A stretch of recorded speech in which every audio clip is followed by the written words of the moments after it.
Kita saat ini dibom oleh negara-negara kafir, tapi kita tidak dibom dengan nuklir, tidak dibom dengan bom atom, tidak. Tapi kita dibom dengan bom maksiat, bom narkoba, bom ekstasi, bom PTD porno. Ya Allah, dan Anda tahu saudara, kalau bom atom atau bom nuklir, ledakannya terlihat mata, suaranya terdengar telinga, saudara. Tapi kalau bom maksiat, ledakannya tidak terdengar dan tidak terlihat, saudara. Tapi akibatnya kita rasakan. Anda tahu sekarang apa yang terjadi di negeri kita? Gara-gara anaknya ekstasi, gara-gara PTD porno di mana-mana. Mari kita lihat berapa banyak sekarang bapak yang memperkosa anak kandungnya sendiri. Betul. Berapa banyak sekarang saudara kakek yang memperkosa cucunya. Coba kita lihat kakak yang memperkosa adiknya, adiknya memperkosa kakaknya. Bahkan baru 6 bulan yang lalu, saudara, bagaimana seorang pemuda setelah melihat gambar porno, tega dia perkosa ibu kandungnya sendiri. Biadab. Coba kita lihat di baru. Ada apa di negeri kita? Memang itu pemuda biadab, itu pemuda durjana, itu pemuda durhaka. Tapi tunggu dulu, saudara. Kita perlu bertanya, kenapa ada pemuda Indonesia yang selama ini dikenal begitu berbakti kepada orang tua, begitu takut kepada orang tua, begitu cinta kepada ibu. Sejelek-jeleknya pemuda Indonesia, saudara, mereka sangat menghormati ibu kandung mereka. Tapi kenapa pemuda Indonesia yang selama ini begitu santun, begitu lembut, begitu ramah, begitu baik, tiba-tiba berubah menjadi iblis memperkosa ibunya sendiri? Mentang-mentang seorang kiai kita hormati selama ini, tahu-tahu melakukan satu kesalahan kita biarkan. Haram, haram, saudara. Nggak boleh kita biarkan. Kalau kita cinta kepada para habaib kita, kita cinta kepada para kiai kita, kita cinta kepada para ulama kita, saat mereka lupa diinginkan, saudara. Saat mereka salah jalan diluruskan, saudara. Bukan membiarkan mereka makin tersesat. Kita nggak peduli mau siapapun orangnya, apakah itu kiai, apakah itu tokoh agama, apakah itu dianggap wali. Kalau salah katakan salah, hak katakan hak, batil katakan batil, benar katakan benar. Betul. Rasulullah Sallallahu Alaihi Wasallam uswatun hasanah, suri tauladan yang baik di setiap aspek kehidupan. Sholatnya paling bagus, puasanya paling bagus, zikirnya paling bagus, zuhudnya paling bagus, tahajudnya paling bagus, aneka ragam amal ibadahnya paling bagus. Tapi sungguh pun begitu, Nabi tidak pernah melupakan untuk turun menegakkan amar ma'ruf nahi munkar, saudara. Dan Nabi juga tidak lupa untuk mencabut pedangnya, mengangkat senjatanya tatkala dibutuhkan untuk membela agama. Takbir! Kita saat ini dibom oleh negara-negara kafir, tapi kita tidak dibom dengan nuklir, tidak dibom dengan bom atom, tidak. Tapi kita dibom dengan bom maksiat, bom narkoba, bom ekstasi, bom PTD porno. Ya Allah, dan Anda tahu saudara, kalau bom atom atau bom nuklir, ledakannya terlihat mata, suaranya terdengar telinga, saudara. Tapi kalau bom maksiat, ledakannya tidak terdengar dan tidak terlihat, saudara. Tapi akibatnya kita rasakan. Anda tahu sekarang apa yang terjadi di negeri kita? Gara-gara anaknya ekstasi, gara-gara PTD porno di mana-mana. Mari kita lihat berapa banyak sekarang bapak yang memperkosa anak kandungnya sendiri. Betul. Berapa banyak sekarang saudara kakek yang memperkosa cucunya. Coba kita lihat kakak yang memperkosa adiknya, adiknya memperkosa kakaknya. Bahkan baru 6 bulan yang lalu, saudara, bagaimana seorang pemuda setelah melihat gambar porno, tega dia perkosa ibu kandungnya sendiri. Biadab. Coba kita lihat di baru. Ada apa di negeri kita? Memang itu pemuda biadab, itu pemuda durjana, itu pemuda durhaka. tunggu dulu, saudara. Kita perlu bertanya, kenapa ada pemuda Indonesia yang selama ini dikenal begitu berbakti kepada orang tua, begitu takut kepada orang tua, begitu cinta kepada ibu. Sejelek-jeleknya pemuda Indonesia, saudara, mereka sangat menghormati ibu kandung mereka. Tapi kenapa pemuda Indonesia yang selama ini begitu santun, begitu lembut, begitu ramah, begitu baik, tiba-tiba berubah menjadi iblis memperkosa ibunya sendiri? Tanya, saudara, ada apa? Si pemuda tadi hanya menjadi korban, saudara. Bom maksiat meledak di rumahnya, bom maksiat meledak di rumah-rumah kaum muslimin, dan akhirnya kita lihat berapa banyak orang kita yang sudah rusak di Bantul. Anda tahu Pak Bu, jeleknya zaman jahiliyah, zaman jahiliyah, zaman bejat, zaman jahiliyah, saudara, itu jeleknya zaman. Tapi sejelek-jeleknya zaman jahiliyah, tidak ada anak memperkosa ibu kandungnya sendiri, saudara. Kita dihancurkan, Pak. Kita dihancurkan, Pak. Dan maaf, Pak Budi, kesian anak-anak gadis kita. Kenapa saya katakan kesian? Dulu, Pak Bu, tahun 70, 80-an, anak-anak gadis kita, kalau sudah masuk pintu halaman rumah, dia akan merasa aman dan tenang dari godaan lelaki hidung belang, saudara. Kenapa dia tenang? Karena dia tahu di rumah ada bapaknya yang akan membela dia, ada abangnya yang akan menjaga dia, ada temannya yang akan ikut melindungi dia. Apalagi kalau sudah masuk ke dalam rumah, apalagi kalau sudah masuk dalam kamar pribadi, aman. Dulu, tapi saat ini kesian anak-anak gadis kita. Jangankan masuk ke dalam halaman rumah, jangankan masuk ke dalam rumah, sampai di kamar pribadi pun mereka tidak lagi aman. Manakala si anak gadis tahu bapaknya suka nonton video porno, abangnya suka mengkonsumsi ekstasi, pamannya suka melihat gambar-gambar porno, maka si anak gadis tidak akan pernah bisa aman. Kenapa? Karena bapaknya, abangnya, pamannya, keluarganya sendiri akibat kemungkaran tadi setiap saat bisa berubah menjadi setan yang siap untuk memperkosa anak gadis tersebut, saudara. Betul, betul. Sampai kapan ini kita mau biarkan, saudara? Makanya Pak Bu, sebelumnya saya minta maaf. Itulah salah satu sebab kenapa anak-anak kami dari Laskar Front Pembela Islam, manakala mereka serbu gudang ekstasi atau gudang VCD porno atau gudang-gudang maksiat lainnya, mereka kelihatan begitu garang. Ada apa?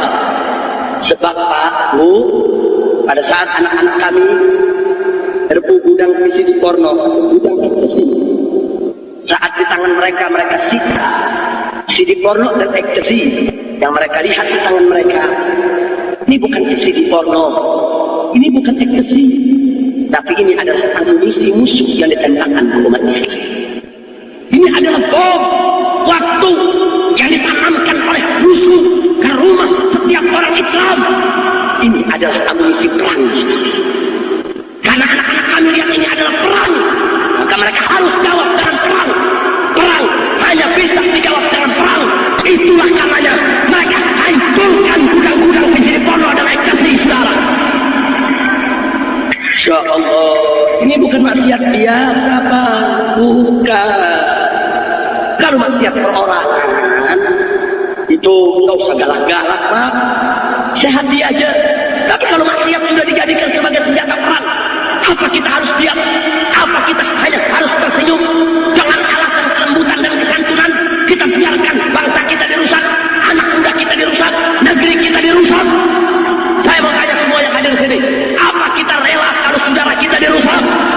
Rela tidak negeri kita dihancurkan? Rela tidak bangsa kita dibinasakan? Betul. Begitu saya mau tanya, kalau musuh-musuh kita sudah menjadikan maksiat sebagai senjata perang, saya mau tanya kepada umat Islam, apa siap untuk menghadapi mereka? Betul, siap perang melawan maksiat. Allahu Akbar. Jadi nggak sembarangan Pak Bu.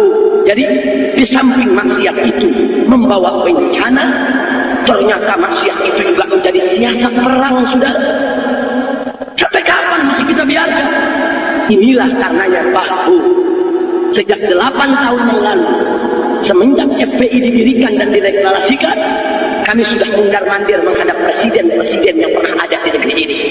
Dari mulai 8 tahun yang lalu, dari Presiden Habibie-nya, kemudian Presiden Gus Durnya, Presiden Megawati-nya, sampai Presiden SBY yang ada saat ini, saudara.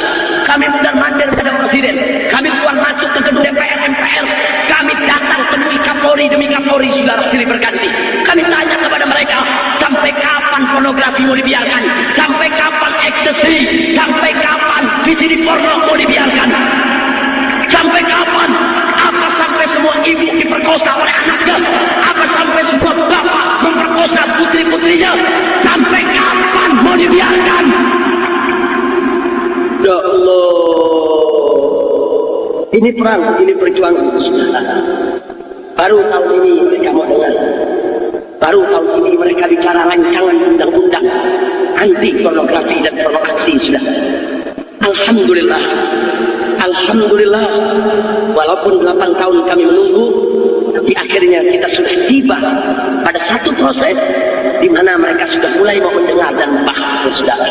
Walaupun gak gampang Pak, untuk menggolkan RUU APP gak gampang, banyak penghalangnya, banyak musuhnya, banyak yang mencoba untuk menggagalkannya, betul? Begitu saya tanya, pornografi, pornografi di Indonesia dilarang, setuju tidak? Setuju tidak? Kalau dibuat aturan tidak boleh ada pornografi, pornografi di Indonesia, setuju tidak? Saudara, ini perjuangan. Tapi sedih Pak Bu, kalau yang kami hadapi musuh-musuh kami, oknum-oknum pejabat bejat, bagi kami tidak ada apa-apanya, saudara. Tidak ada apa-apanya. Mafia-mafia yang katanya menakutkan kita siap untuk lawan mereka, tidak peduli. Ahli maksiat, preman, bodyguard, semua itu tidak seberapa untuk kita hadapi, saudara. Tapi yang membuat hati ini teriris, yang membuat kita harus menangis, mana ada oknum-oknum yang menamakan diri sebagai kiai ikut menolak daripada RUU anti pornografi, pornografi. Sakit, saudara. Kenapa harus kiai yang menolak? Kenapa harus kiai yang membiarkan pornografi, pornografi? Kenapa harus kiai yang bela maksiat? Sakit hati ini, saudara. Sedih, sedih, saudara. Kalau oknum pejabat yang bejat, tidak perlu khawatir. Mafia-mafia sindikat yang begitu menakutkan, punya preman yang begitu banyak, tidak perlu khawatir kita hadapi, saudara. Tidak. Tapi kalah orang yang disebut nama kiai, ustaz, tokoh agama, kemudian berpihak kepada kemungkaran dan kemaksiatan, musibah. Ibadah Allah, ibadah Allah. Tapi kami tidak akan pernah peduli, enggak. Tidak, saudara. Walaupun kita harus menumpahkan darah, basahi bumi pertiwi ini. Demi Allah, amar ma'ruf nahi munkar wajib untuk ditegakkan, saudara. Enggak boleh kita biarkan bangsa ini dimurkai oleh Allah, dan enggak boleh kita biarkan bangsa ini dihancurkan oleh musuh-musuhnya. Betul? Setuju? Oh, ada yang mengatakan, Habib, kalau kita melawan maksiat kan berat. Mereka punya preman, mereka punya bodyguard, mereka bisa culik kita, mereka bisa bunuh kita, bahkan mereka punya oknum-oknum pejabat yang bejat, mereka bisa angkat kita, hitam jadi putih, putih bisa jadi hitam, kita benar disalahkan, kita dikebloskan ke penjara. Itu kan berat, Beb. Saya ingin sampaikan, saudara. Ya, ya. Tapi Anda mesti tahu, saudara. Demi Allah, saudara. Kita ditangkap di penjara, bahkan dibunuh sekalipun, jauh lebih baik daripada kita membiarkan negeri kita dihancurkan, bangsa kita dimusnahkan oleh musuh-musuh Islam. Betul, saudara. Kalau kita melawan preman yang kata menakutkan, demi Allah kita belum tentu kalah, saudara. Kalau kita berhadapan dengan oknum-oknum pejabat-pejabat, walaupun tinggi pangkatnya, jabatannya, belum tentu kita kalah lawan mereka, saudara. Tapi kalau kita sudah menghadapi muka Allah, tentara Allah yang datang, gelombang tsunami, longsor, gempa bumi, aina mafar, kemana kita mau lari? Tidak ada tempat untuk lari bagi kita. Ya Allah, sudah. Tak apa-apa kita yang dibunuh. Ya Rabb, kami yang dibunuh, kami di penjara. Tak apa-apa ya Allah. Kita minum itu ya Allah. Jangan kau murkai negeri ini. Jangan kau murkai bangsa ini. Jangan kau binasakan umat Islam yang ada di negeri ini ya Allah. Tak apa-apa. Kita berkorban di jalan Allah. Asal Allah tidak turunkan azabnya, tak apa-apa. Kalau kita diam ada maksiat, saudara, tsunami datang, gempa datang, yang kena bukan diri kita saja, saudara. Bapak kita, ibu kita, nenek kita, kakek kita, istri kita, anak kita, guru kita, santri kita, keluarga kita, sampai tetangga kita, masyarakat kita, kampung kita, negeri kita, semua ikut terkena bencana. Ya Allah, tapi kalau kita lawan preman, kita yang kena dari penjara sama aparat yang berjalan. Cuman kita yang kena. Gak apa-apa, anak kita, istri kita ada Tuhannya yang menjaga ibadah. Maka itu saya sampaikan sekali lagi kepada semua ibadah. Inilah sebabnya kenapa kadang-kadang kami harus mengambil sikap tegas, karena kami lihat ini adalah perang, dan ini perang lebih menakutkan daripada perang dengan senjata. Kalau kita perang dengan senjata dengan orang kafir, kita tembak dia tembak kita, salah satu atau keduanya mati, selesai sudah. Kalau kita perang lawan manusia, dia bukan hanya tembak kita, dia hancurkan istri kita, dia hancurkan anak kita, dia hancurkan keluarga kita, dia hancurkan anak cucu kita, dia hancurkan generasi kita. Dan ini perang yang sangat-sangat menakutkan di bangsa. Maka itu, Pak Bu, kami tidak akan pernah kompromi. Enggak. Kita enggak peduli. Mau siapapun orangnya. Apakah itu kiai? Apakah itu tokoh agama? Apakah itu dianggap wali? Kalau salah, katakan salah. Hak, katakan hak. Batil, katakan batil. Benar, katakan benar. Betul. Enggak boleh, saudara. Mentang-mentang seorang kiai, kita hormati selama ini. Tahu-tahu melakukan satu kesalahan, kita biarkan. Haram. Haram, saudara. Tidak boleh kita biarkan. Kalau kita cinta kepada para habaib kita, kita cinta kepada para kiai kita, kita cinta kepada para ulama kita, saat mereka lupa, diinginkan, saudara. Saat mereka salah jalan, diluruskan, saudara. Bukan membiarkan mereka makin tersesat. Kewajiban kita berjuang, bukan menang, saudara. Intinya jalankan saja perjuangan. Menang kalah urusan Allah. Itu yang dijalankan oleh Sayyidina Abu Bakar Siddiq.